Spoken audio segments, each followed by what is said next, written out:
Welcome to Comedy Album Book Club.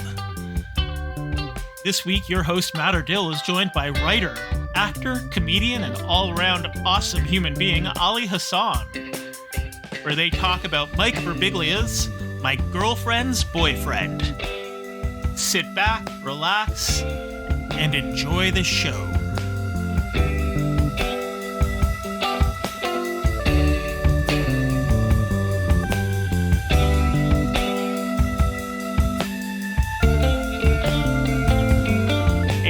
It's Matt Ardell, the host of Comedy Album Book Club. As you may have noticed, we've been on a bit of an extended leave due to changes in the lineup, personal experiences, and, well, the whole world shutting down for a few years. I pulled the emergency brake, but the world keeps on turning and people keep on laughing. So I was able to find a way to bring back Comedy Album Book Club. Now, you may have noticed the format's a little bit different. We're a little bit shorter, but it's also a little bit more intimate. So I'm hoping you enjoy these conversations as much as you enjoyed our old episodes. We're kicking off the new season with an amazing guest talking about an awesome album. This episode, I'm joined by Ali Hassan, Toronto-based comedian who you may know from shows like Run the Burbs, his appearances at the Just for Laughs Comedy Festival, or as a recurring guest on Q, or maybe his book, Is There Bacon in Heaven? He and I chatted about Mike Birbiglia's My Girlfriend's Boyfriend. Mike Birbiglia was born June 20th, 1978, and he's been working as a professional comedian since 1997. He got a taste for the comedy world after doing improv and then starting work at Conan, before embarking on his own comedy journey that eventually led to a recurring guest spot at The Moth in New York. A respected storyteller and comedian, he achieved mainstream success with his appearance on This American Life, doing a segment from his Sleepwalk with Me, which was a one-man show that was adapted later into a film. In 2011, he mounted My Girlfriend's Boyfriend, another one-man show, this time about his journey into relationships. Enjoy as Ali and I chat about Mike, his amazing ability as a storyteller, and the power this one-man show has over its audience.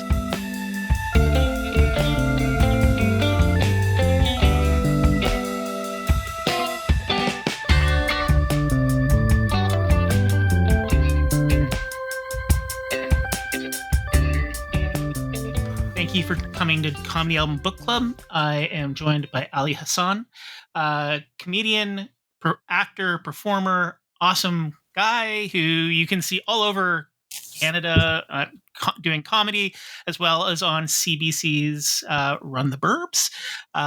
Thank you for joining me today.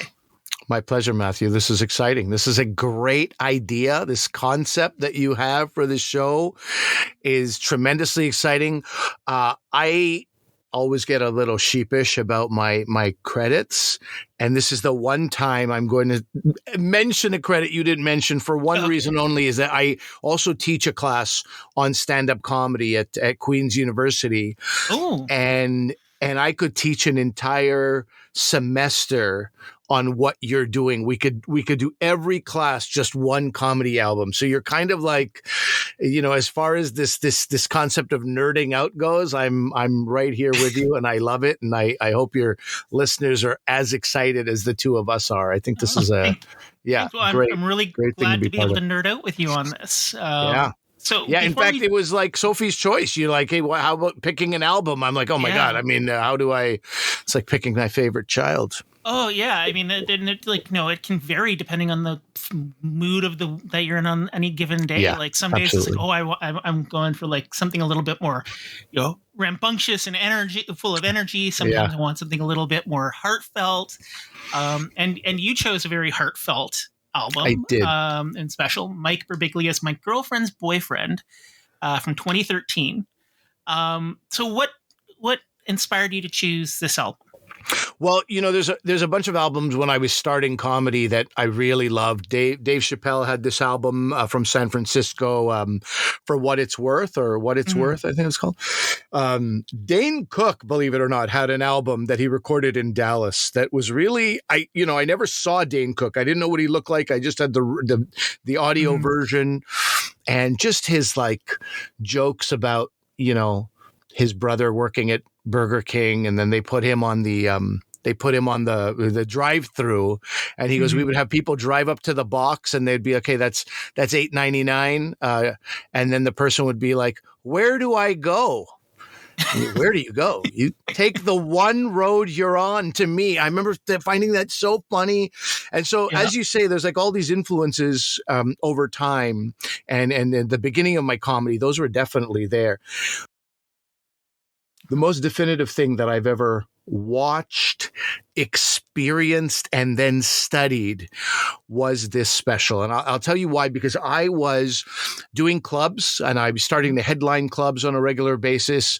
But, the comedy club is such that, sometimes you take your art seriously, and you're like, oh, I've got this 15-minute chunk I really want to work on. And I have that other stuff I know works, and I'm cushioning this stuff, and I really think I'm onto something, and this could be part of my next 45-minute. And then you get to the club, and you find out, there's a bachelorette party in the front row, and the bachelorette is wearing a headband that has a fluorescent dildo attached to it. So guess what? You're not doing your 15 minutes. It is all about the headband dildo, which is fluorescent and oscillating. And you're like, I guess my 15 minutes, you can't be precious about your material. Yeah. But I was starting to envision my life beyond clubs. I really wanted to do soft seat theaters, but I was like, that's crazy talk. How would I ever do that? At the same time, my son, would have been 3 or 4 at the time, asking me questions about Islam.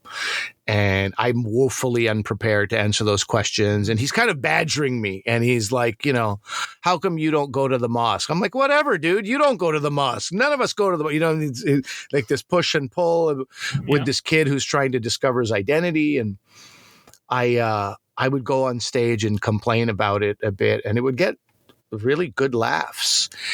And then I was like, oh, this is interesting. And then I would talk about like my own connection to Islam and why I'm so unprepared to answer a 4-year-old's question. And I would talk a little bit about Islamic Sunday school that I went to, and I would talk about like, I'm not qualified to answer these questions because of my love for pepperoni. And I would talk about that. And then I noticed that this is 2015-ish, people are staying after the show to talk to me.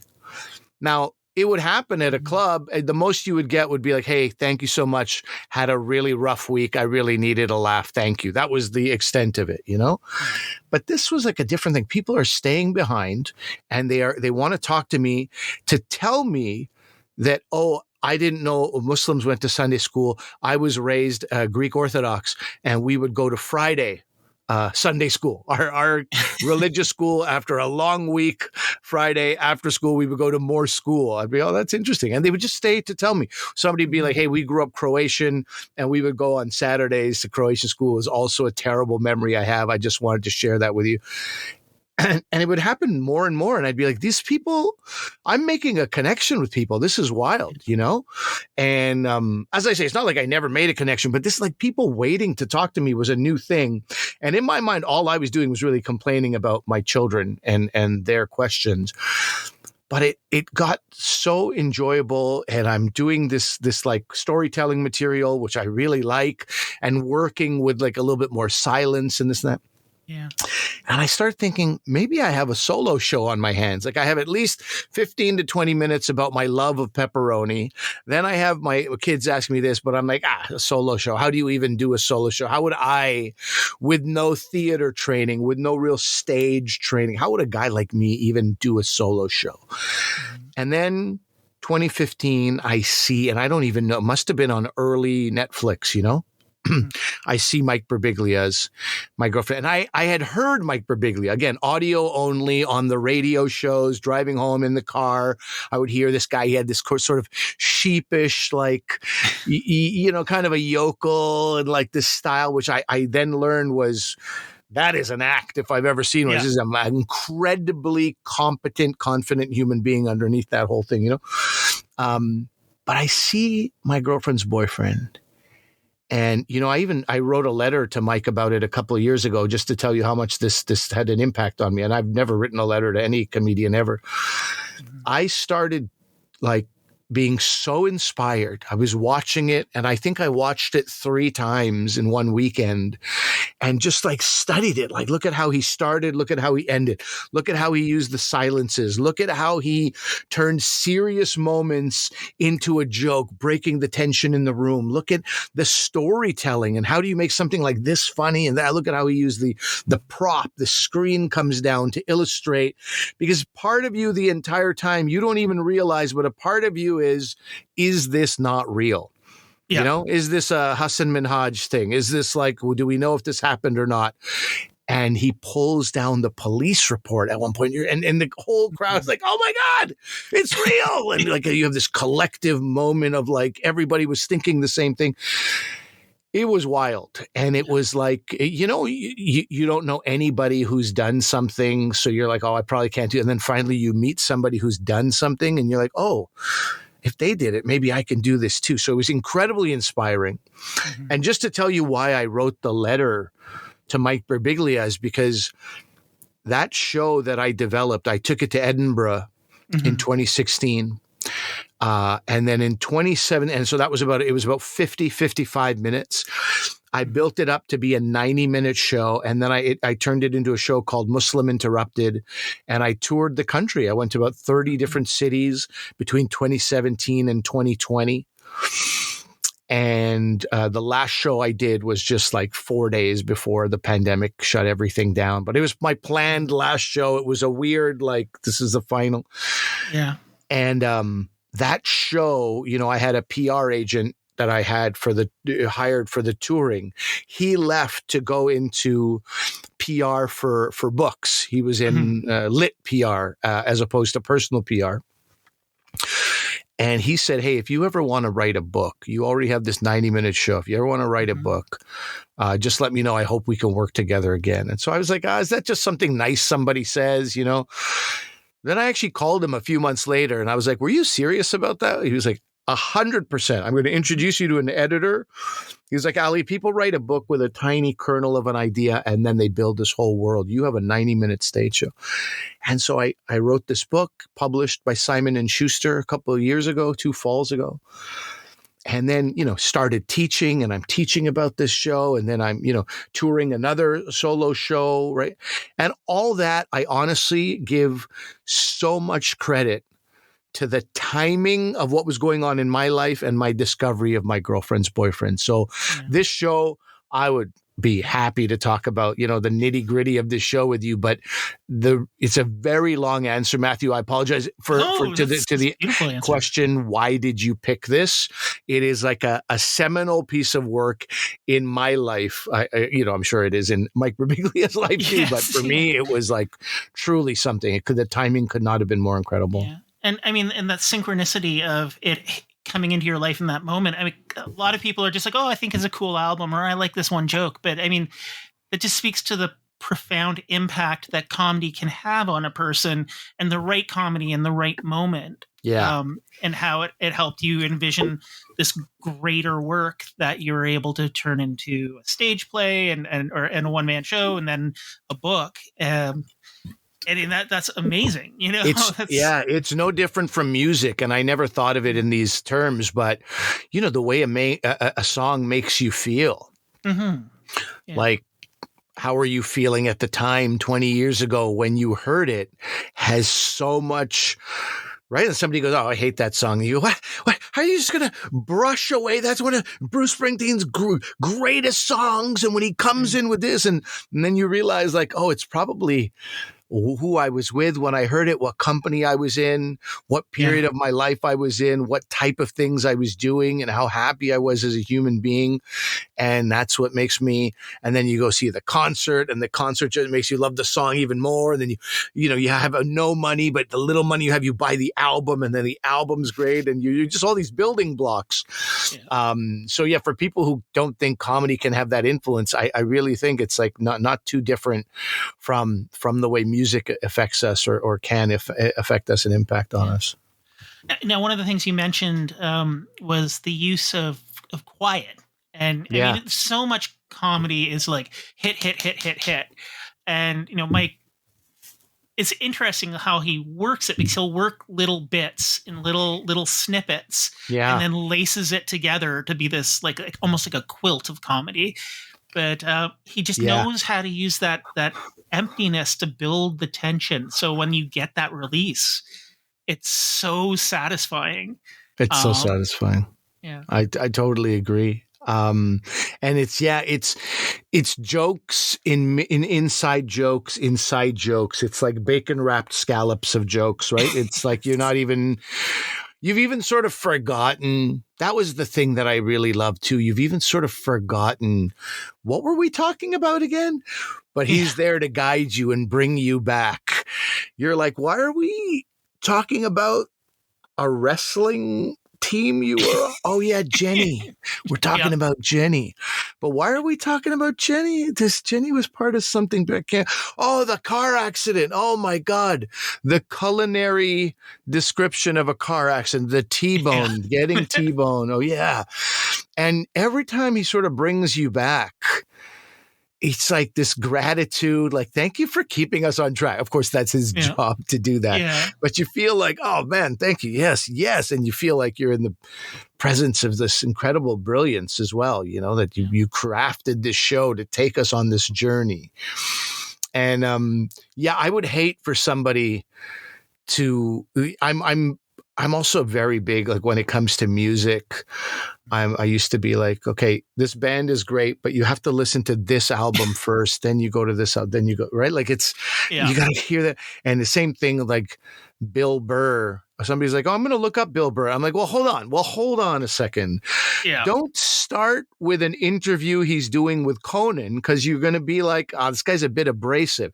Start with his first like Comedy Central special when he's talking about like, I'm a loser. I was on the futon all day, and I'm watching Cribs, and Britney Spears has this helicopter, and Britney Spears is like, I put some glitter on that part of the helicopter. And that, I mean, that's my first exposure to Bill Burr. And then every album just builds and builds and builds. And then you see like who he is on. I just want everybody to go through that experience. So every time, with my students, I'm like, Mike Birbiglia, do not, it's like with a textbook. Don't read ahead.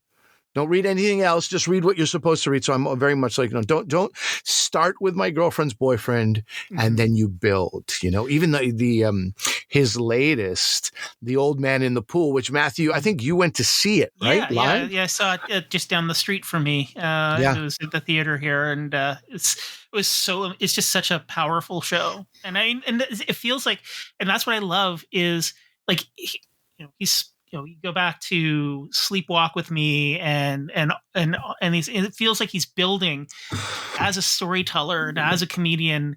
It just, every performance gets exponentially better. Like he brings some new trick, or not trick, but just new technique to the stage. A technique is a great way to say it. And I don't want to spoil this special if you haven't seen it yet. I'm willing to spoil My Girlfriend's Boyfriend. It's been 11 years. Okay, come on, people, folks, come on. But the latest, The Old Man in the Pool, I listened to his podcast, so I love the evolution of that too, because it was called the YMCA Pool. Mm-hmm. And then he made it, the ode to Hemingway sort of thing, The Old Man in the Pool. And he was testing some of his jokes on the podcast. And then I see what those have become in the show and the background of the show. I know it's not simple. Like it took somebody with an engineering brain to create that ramp. which is the pool. But it is relatively simple. It's not a huge adore. There's no fireworks going off, right?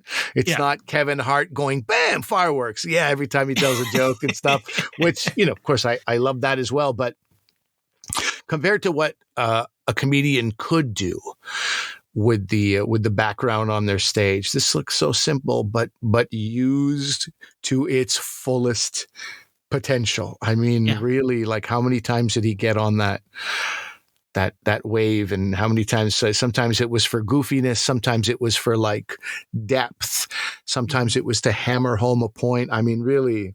But he also, Mike Birbiglia works with some of the best. He has Seth Barish, who's this incredible acting coach. He's got Ira Glass from This American Life, who I don't know if he's his dramaturge or his, he's not the director, but he's, helps him co-write. I mean, he's just he's surrounded himself with the best of the best. Yeah. And that's what I was alluding to earlier also, where I thought he was just kind of like a bit of a schlub. His jokes were very self-deprecating back in the early 2000s, especially. And then you come to learn, like, this is actually a workaholic. Proudly so. He's like, I know people are like, hey, workaholism is a serious thing. It's no good for you. And he's like, well, I understand that. But also, nobody I know who's achieved any real success in this world of comedy was anything short of a workaholic. So it's the only way. That's his thing. He's sort of like unapologetic about it. Like, this is how you get things done. And it was just him and his brother for a while. They've got a team of like, several people who write jokes together, who tour together, who are like constantly. And I mean, he's running a business. He's effectively running a business. I get the newsletter. I see the different things like on the tour bus activity, the merch thing. I mean, it's really just one of the most impressive things, because I feel like I've been watching and listening to this career form and take shape since the early 2000s. I lived in Montreal, and every night at 11, my friend Joey Elias, fantastic comic from Montreal, Joey Elias would do I don't remember what it was called, but it was like called Ernie Butler's Comedy Show or something like that. Okay. And then Ernie passed away. It still had the name, but it eventually just became the CJAD. It was the AM radio comedy show. And now, of course, we have Sirius XM. We have Funny 820, depending where you live, Funny 520, Funny 1080, depending on what city you're at, right? So this is like, now you have comedy radio all the time. But this was not the case back then. This was 1 hour, 11 to 12. And sometimes I'd even ask to go on early on a show so I could get in the car by 11 just to listen to some of these comedians. And that was my exposure to a lot of these comedians. And Mike Birbiglia was one of them. And I remember those jokes. One of his jokes was about how bad he bombed at some like sports event where they were honoring some athlete, and he didn't really know the athlete that well. And it was like they were all there for the athlete and not 1% in the least bit for Mike Birbiglia. And so that self-deprecation and the vivid storytelling, I remember it from an early age. And then you just watch this guy surround himself with the best of the best. Yeah. And every skill he has, in My Girlfriend's Boyfriend, there's a moment that I really love. Because he's, My Girlfriend's Boyfriend also, he goes into like this schlubby character. No girl really ever wanted to kiss me. I'm, suggestions of like chronic masturbation and this kind of stuff. And then at one point, he's kind of in that stage character of his. And he goes, okay, excuse me, hold on 1 second. And he jumps into the crowd. Yes. And he takes someone's bare foot and he holds up the guy's barefoot. And he goes, really? Yeah. Really? Said, this is Seattle. This is Seattle for you. Who are you people? No socks, no shoes, just bare feet. Yeah. Who are you people? And then he looks at some other guy. He goes, I would expect this from you, sir, but not you. And I was like, oh, hold on. This, like, his confidence He left the stage character and jumped into another level of mastery that I felt he had, which is crowd work and operating like off the cuff stuff, So, and again, I've watched the special way too many times probably, but you just see all these different facets of this guy. He's not just a great storyteller. So anyway, I can't say enough great things about this guy. And I was going to bring that up too, because, so many storyteller comedians will just be in the story and not, and not in the moment. And he is in both, and he straddles that line so incredibly. I mean, I find it awesome that I also fell in love with comedy over the radio. Chum, way back in the day, used to do this Dr. Demento and a comedy hour followed by Dr. Demento, and then like old timey radio plays like the Green Hornet and the Shadow and all of that kind of stuff. Yeah. And it was Sunday night, so I'd stay up super late when I should really be getting to sleep to go to school the next day, listening to like old, this mix of old and new comedy in the 80s. And there's just something magical about that, because it strips away like everything. It's just you and the words. Yeah. And that's one of the things that I find really incredible about Mike is he has a mastery of these words as well. Like when he gets into like how, the ride and starts like it goes through these different variations of the name of the ride. You mean the Scrambler? Yeah, before he eventually reaching at the Scrambler, like the Dianator, and it's like that's a callback to its original purpose for diary. And it's like it eventually gets to the Scrambler, and it's kind of neat though in a way, because he uses the stage when he's doing that act out, like the entire stage. But in a way, the entire performance is sort of is allegorically tied to the Scrambler, because it's like his life is getting scrambled in this moment. Like he's starting at the end, going back to the beginning, and going through like how he got to that point, and then how he let it go. And it's just so amazing. It's just I loved every moment of it.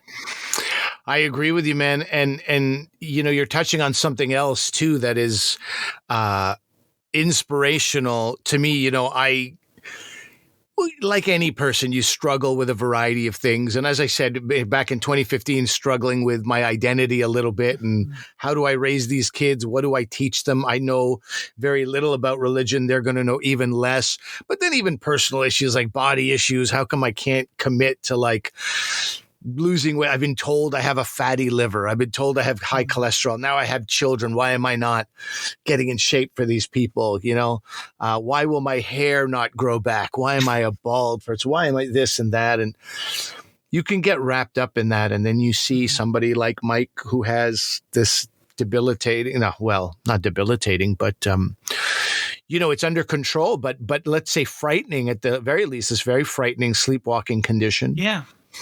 And a few other health conditions. And it's like you jumped out of a window, you picked shards of glass out of your body and then drove yourself. Like that's unbelievably frightening. You had cancer at a very young age. You're very concerned about that, as your family was, as they should have been and would have been, all these kind of things.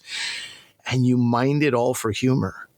Yeah. And I think he gave me that permission, unbeknownst to him. Obviously, he gave me this permission to be like, if you can make it funny, it'll be funny. You can find a way and make it funny. And I think that was another big thing, because I was self-censoring myself in the sense that nobody wants to hear about that. It's not really that funny.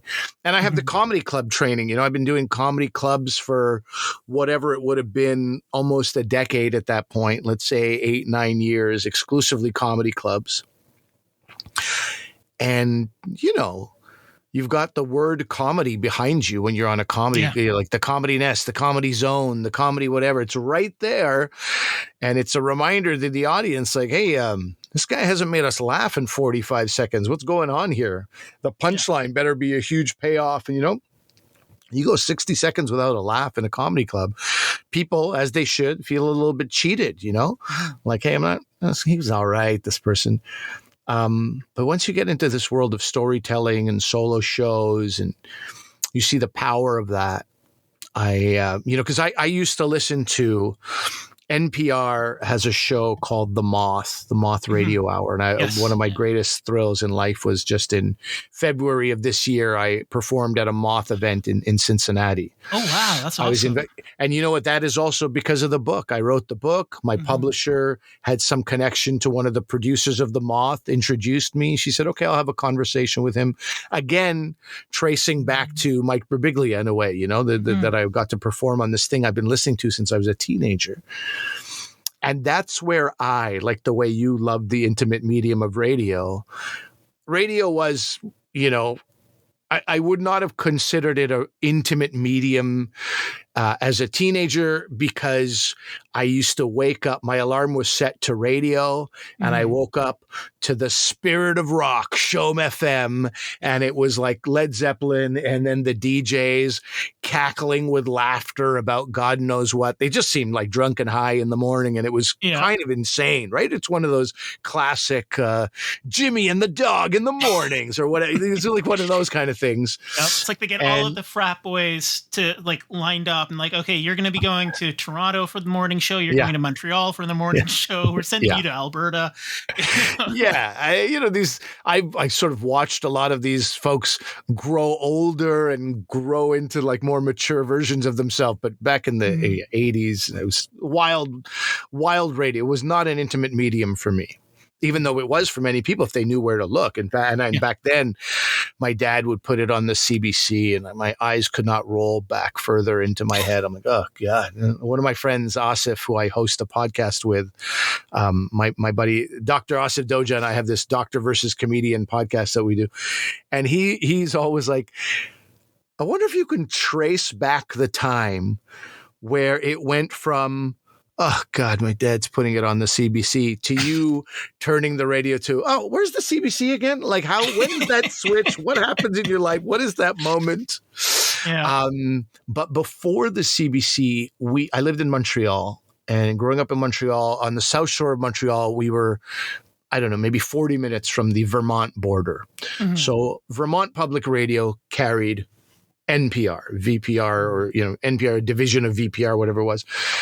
And so you would get This American Life, or you would get the Moth Storytelling Hour. And that's where I learned the beauty of radio. It's like just this one person speaking to me.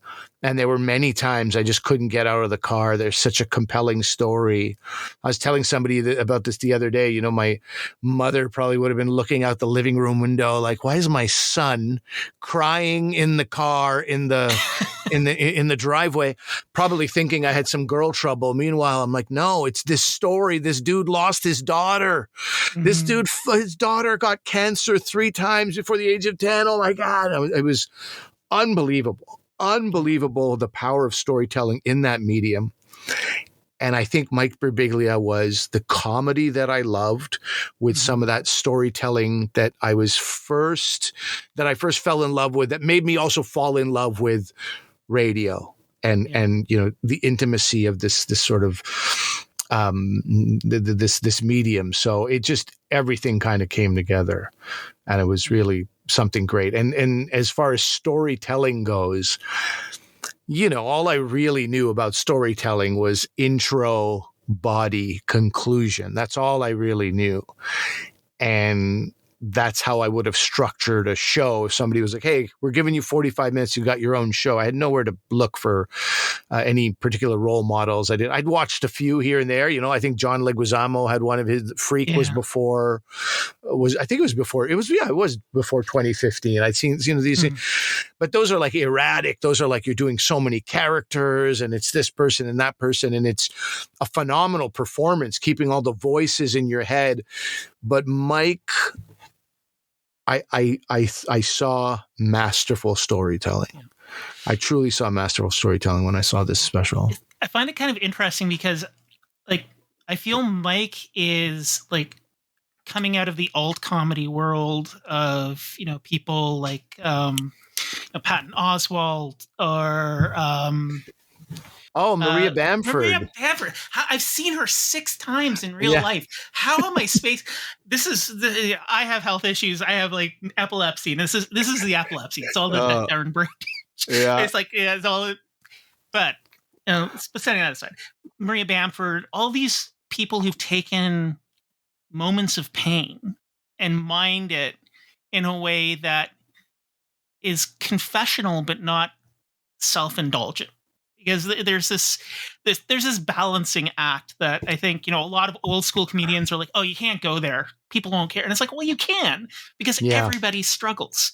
Everybody has their thing that they fight against or try to find a balance with or try to work out. It could be a relationship with a partner, it could be a relationship with a family member, it could be a health issue. And if you can share your struggle, like you're sharing your relationships with your child and your faith, that lets a person know, you know what, hey, I'm not alone. And it's something I found magical to come out of that movement, and it's there's a pushback against it right now, it feels. I think there was. I think occasionally, Hannah Gadsby will come out with a special like Nanette. I thought that was peak pushback. People were like, it's not funny. And I'm like, well, it's true. I don't know if I laughed more than once or twice watching Nanette, but you can't underestimate the power of this special. Now, I think the thing people were saying was, it's like, they were comparing. It reminds me of like when veganism came out and people were like, well, don't say it tastes just like a hot dog. It does not taste just like a hot dog. It's something else. And you say it's a vegan log and then I'm with you. But if you say the hot dog, then I'm mad at you. Yeah. So I think people were like, don't call that comedy. It's not really comedy. That I think there is space for everybody. And I'll tell you that, I hold Bill Burr in the highest regard. Love this man. I remember hearing him make fun of the alt scene. And I was on board with what he said, because he said, I don't like the alt scene because I don't like this idea of people going into a club and it's like a nice warm embrace. He goes, you should have eaten some shit on a late Friday night show to be able to call yourself like a comedian worth your weight. And I was like, yeah, because I was eating shit on Friday late shows. And I was like, you're right, Bill. And then you see some of these specials and you're like, you know what? No, I disagree with you. I disagree with a younger version of myself. There is a way to have your cake and eat it too. You can tell stories that reach out to people and, as you say, connect with people, and they can still be deeply entertaining and very, very funny. And I think Mike Birbiglia proved that beyond a doubt. I mean, I think the first instance of that kind of thing, it even predates the alt scene. It's like Richard Pryor, Live on the Sunset Strip, where it's like a 2-part, and it's actually, I draw a direct comparison between that and Nanette because it's structured the same way. You have the old Richard Pryor at the top doing his old character work, doing his old jokes, then this clean break when he gets into the confessional component, talking about that. And it's not a new thing. It's a forgotten art. And Mike just brings it back in an incredible way. You're so right to bring up Richard Pryor there. That was incredible confessional comedy, very raw, very painful, right? Yeah. Grew up in a brothel. The stuff he saw, no child should really have been seeing. That's not an environment for a kid to grow up in. That's not a loving, supportive household. And for him to come out and still be this incredible success. Now, of course, the pain, I'm not a therapist, but the amount of cocaine he was doing, and the amount of women he was, sort of shacking up with, probably is a direct result to the upbringing he had. But, that comedy, the guy who is regarded as one of the greatest comedians, if not the greatest comedian of all time, had a style that is absolutely this alt style, this storytelling style. And I talk about a guy who could live in the silences. Yeah. Yep. I mean, people would just watch him think, maybe take a drag of a cigarette, maybe just think, stroke his chin. Yeah. wipe his lips. They're just watching, see what's he going to say next, right? So, yeah, you're absolutely right, right? Like, I mean, Dave Chappelle also has that incredibly compelling presence, but his storytelling never gets to, you think it is. You think Dave's stories are really honest. And you're like, wow, we're having a real serious moment with Dave. And then he goes, and then I jerked off in a plant. And then you're like, what, dude? Yeah, what are we doing here? I mean, he's one of those people who I'm like, I appreciate the talent, but there's certain things where I'm just like, yeah, I know people consider you like GOAT and all that, but you're no Richard Pryor. that's well, he's no Richard Pryor. No Richard Pryor. Yeah, but he's a better comedian than I'll ever be. So respect where it's due. But of course, of course, yeah. But just talking about this storytelling style, and these sort of solo show, and it was interesting. I don't know if you know who Nish Kumar is out of England.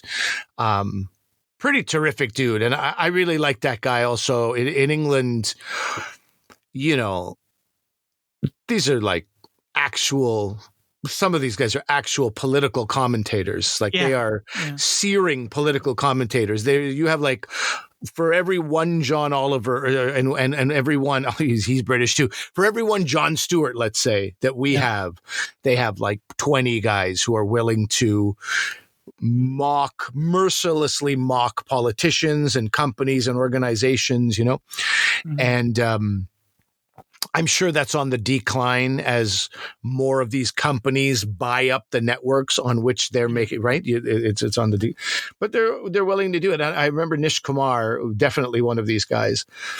Everybody's a target. Every company's a target for him.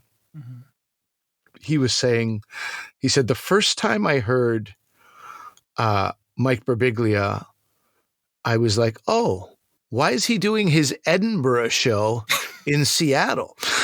Like, it's such a classically British format. Yeah. Right. And I think many of us would agree the British know a thing or two about some good entertainment for whatever they lack in 100 different other areas. As far as entertainment goes, they know how to tell a good story and a very funny story. And Mike said, you just paid me a very high compliment to be like, why is he running his Edinburgh show? In other words, why he's doing British style comedy. And Michael's is like, I'm just doing what I love to do and what I wanted to do. I don't know if he had any British influence. I can't remember where that interview went in that regard, but I remember like, this is a format that they all do there. Yeah. And when I was in Edinburgh, I did go to a couple of solo shows. And I think Mike could go toe to toe with some of the best, I mean, there's some real like ridiculous masters of the form, the Billy Connellys of the world, but I think Mike Birbiglia could be regarded as one of the greatest storytellers ever. I totally agree. And as we said earlier, like he's just every time he brings out a new story, it's just that much more powerful. Well, what was the venue in Toronto, Matthew? I want to ask where you saw his latest Old Man in the Pool. Oh, it's next to, I think it's the, it's not what was the Hummingbird Center, but it's the theater right across the street from that. Bluma Appel? Yeah, Bluma Appel. Okay. That's a good venue. I saw Rami Youssef there in October. It's not bad for comedy. You feel like it's an intimate space, even though it holds quite a few people. Yeah. It's like a nice middle ground, because I mean, I used to go to Just for Laughs in Toronto before. I mean, I don't know. Maybe it'll be back. Maybe it won't be. I'll cross that bridge. But you won't say rest in peace. Yeah, I'm hoping for the best. We'll see. But I'd go. They have the Queen Elizabeth they'd use that a lot, and it was just it's such a big space, rectangle. It just sucks the laughs out of a show. So when they started moving more towards the center of town and started using these theaters downtown, I was like, this is just, it's such a nice change, because like, I love comedy clubs, but that's such a different vibe than like a Mike Birbiglia kind of show. you need that little bit more space. You need that little bit more room to breathe to really live in the moment, I find. Yeah. So it elicits a kind of a different reaction, and I mean, and not better or worse, it's just different. And I think that's something people get confused about often. They'll say, "Oh well, you only like." I'm like, no, I love a good ruckus night in a comedy club with some like side splitters and like bang bang bang bang bang. But Yeah. also, it's nice to sit in a chair where I can like not worry, like not be distracted by like the things spearing me in the side because they're cheap chairs and Yeah. like Yeah. Yeah. the oppressive atmosphere of a basement. Yeah. So it is such a great space. I saw Pete Holmes there as well not too long Okay. ago, and he was Great. super funny. I have this dream to do a show in Montreal. The idea was to do it in conjunction with Just for Laughs. The dream will have to take on a new form, it seems. But there's a place called Le Jésus, and Le Jésus is like named after these sort of Jesuit. I guess it was a Jesuit monastery. Mm-hmm. And so the walls are all like concrete bricks, massive bricks. It's all brick lined and beautiful seating. And we did a show there once called Kosher Jokes for the Halal-a-Days, this Jewish Muslim compilation of comedy night. And I've dreamt of going back there and doing a show there, because the show where this is performed, my girlfriend's boyfriend, like that space, it looks like Le Jésus. And I was wondering, the first time I saw it, I was like, is that Montreal? Of course it wasn't. Seattle. But yeah, I have a dream to perform there again, just sort of modeling things after Mike Birbiglia and being like, okay, I'm going to rent this space or somehow make this work and figure that out. Well, if you do that, I will be on the train to Montreal to catch that show 100%. Right. I should also do it in Toronto, so you don't have to get on a train, Matthew. Right? No, well, hey, any opportunity. My mom and dad were both raised in Montreal, so any opportunity to get back out to Montreal is wonderful. Like I went to some concerts over the summer in Montreal, and it's weird. It's like just the audiences are so much more alive in Montreal than Toronto. Like just saw the same bands in both cities, and it's just like, wow, it's just this completely different energy. It's a beautiful city. There's the joie de vivre is the term, just the joy of life, and you sort of you work to live, not live to work. I think that mantra is still at large, and I think the other thing is, man, I was just reading about. I wasn't just reading about it, but I was just thinking about this thing that I read a few years ago. There's chefs who left London and moved to like Dublin or Northern England, and now not being choked by these oppressive rents, they're just able to really do what they always want to do, which is just explore great food. And you know what I mean? And you forget what that does, like what the cost of living does. And I think that has a massive effect here in Toronto. You just, everything just feels oppressive in some way, unless you're quite wealthy. And then the wealthy people, they never look like they're having fun, really, unless it's, on a boat or on the ocean for Instagram. But something about Montreal, I feel that too. Any outdoor jazz fest venue, if you just planted me in there and you say, okay, open your eyes. Are you in Montreal or Toronto? You would just know. You would just know. You would look around. You don't have to hear French. It's not even about that. You'd be like, just the way people are moving and engaging with these artists, just, physically and like in their eyes, there's life. And I totally know it. I know it well, and I miss it. And now you've made me sad. I'll make it. No, we'll get there. We'll get there. We'll get back to Montreal. Yeah. Now, if people wanted to find you online, find your podcast, where could they look? Yeah, standupali.com is my website. Instagram, X, Facebook, it's all Stand Up Ali. I'm a branding genius. Yeah. I wish that was true. I've done nothing good since that one decision. But yeah, Stand Up Ali, also like calendar, show dates, that kind of stuff. And I don't know when this will air exactly, Matthew, but go to CBC Gem. You can see episodes of Sort of and of Run the Burbs and of some of the stuff that I'm particularly proud of. And the podcast that I mentioned to you was Doctor versus Comedian, which is a weekly podcast where my buddy talks about medical issues and I try to challenge him on that. And then we talk about entertainment issues, some entertainment issues, sometimes related, sometimes not. Great. Well, thank you again for joining me. And my pleasure. Have a great day. Thanks for taking me down memory lane here, Matthew.